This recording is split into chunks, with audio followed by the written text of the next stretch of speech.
So sana magbago ka na, Vice Ganda.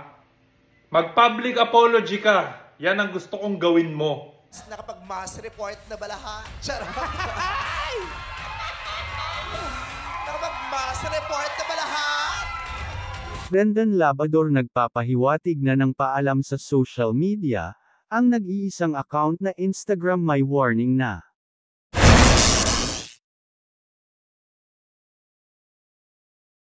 Ito na yata ang pinakamalungkot na nangyari sa buhay ng motivational speaker-influencer na si Rendon Labrador matapos ma-ban ang kanyang mga social media accounts na magkakasunod. Noong nakaraang mga araw lang ay umaapaw ang saya ni Rendon dahil tuluyan nang sinuspend ng MTRCB ang noontime show ng It's Showtime.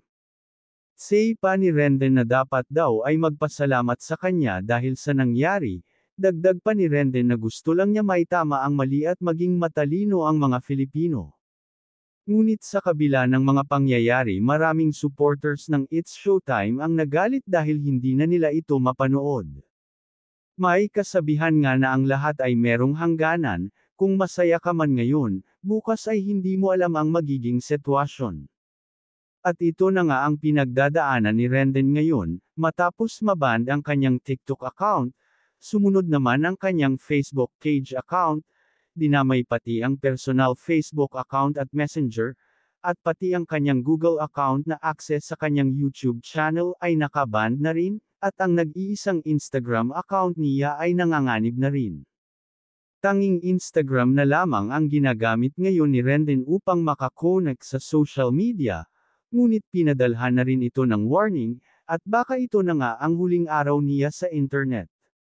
Halos hindi pa rin makapaniwala si Rendon na nawala ang kanyang Facebook page account na isa sa mga source of income niya, isang malaking panghihinayang dahil sa dami ng views nito.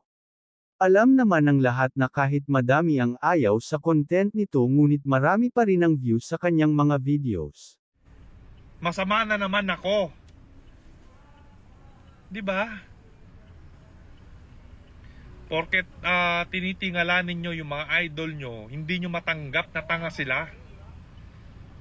Tanga yung damay pa eh. Nandadamay pa kayo eh.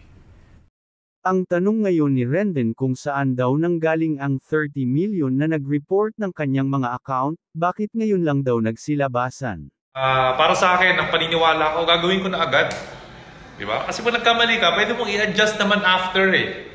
Diba? Doon nga tayo natututo eh, doon sa mga mali. Kapag di ka nagkakamali, ibig sabihin wala kang ginagawa, wala kang tinatry, wala kang lakas ng loob sumubok. Diba? Napaparanoid ka, kaisip. Wala nang nangyari sa'yo, so safe ka lang, safe, comfort zone ka lang. Dagdag pa niya na baka nagkamali lang daw sila ng report. Masyado raw halata na pinagkaisahan siya. Isa sa maraming supporters ang It's Showtime na kinalaban ni Rendon at isa daw ang mga ito sa nag-report ng kanyang account. At ang supporters ng Batang Quiapo na ginagigiliwan ngayon ng mga tao ay dahilan din daw sa pag-report sa account ni Rendon. Gawin nyo kung anong gusto nyong gawin, basta tama yung intention ninyo. Kasi yung taong tama para sa inyo, maniniwala naman sa'yo eh.